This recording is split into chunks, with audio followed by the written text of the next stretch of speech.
बागेश्वर धाम के पीठाधीश्वर ने कथा के दौरान संत तुकाराम को लेकर की गई टिप्पणी पर मांगी माफी। छतरपुर के प्रसिद्ध बागेश्वर धाम के पीठाधीश्वर पंडित धीरेन्द्र कृष्ण शास्त्री ने अपनी किसी कथा के दौरान संत तुकाराम को लेकर की गई टिप्पणी पर खेद जताते हुए माफी मांगी है। उन्होंने कहा है कि संत तुकाराम एक महान संत हैं और हमारे आदर्श हैं। बागेश्वर धाम के महाराज पंडित धीरेन्द्र कृष्ण शास्त्री ने कहा कि उन्होंने संत तुकाराम की एक पत्नी के स्वभाव के बारे में कथा में कुछ कहा है, जिसको लेकर समाज के लोगों में क्षोभ पहुंचा, जिसके लिए हम अपने शब्दों को पुनः वापस लेते हैं। संत तुकाराम के लिए हमारा ध्येय बहुत अच्छा है। हम आपको बता दें कि संत तुकाराम के लिए कथा के दौरान उनके द्वारा की गई टिप्पणी को लेकर कई जगह विरोध की खबरें सामने आ रही थी, जिसको लेकर अब पीठाधीश्वर धीरेन्द्र कृष्ण का यह बयान सामने आया है। न्यूज़ 9 के लिए छतरपुर से भरत यादव की रिपोर्ट।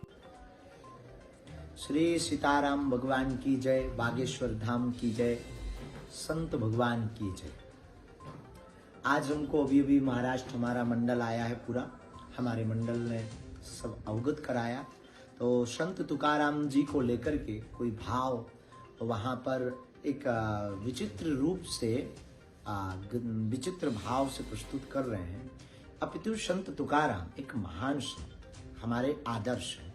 और हमने किसी कथा में उनकी पत्नी को लेकर के भाव प्रस्तुत किया था कि उनकी पत्नी थोड़ा विचित्र स्वभाव की थी। गन्ना वाली एक कहानी हमने पढ़ी थी एक पुस्तक में, संत तुकाराम के चरित्र को पढ़ा। हम बहुत आदर्श मानते हैं उनको, तो उसमें पढ़ा था कि गन्ना से उनकी पत्नी गन्ना लेने भेजती, फिर वो एक गन्ने के 2 टुकड़े हो जाते पिटाई के कारण। तो हमने अपने भाव में उसको समझाया। उसको कई लोगों की भावनाओं को जो वार करे समाज है, पंथ है, उस पंथ के अनुयायियों को क्षोभ पहुंचा।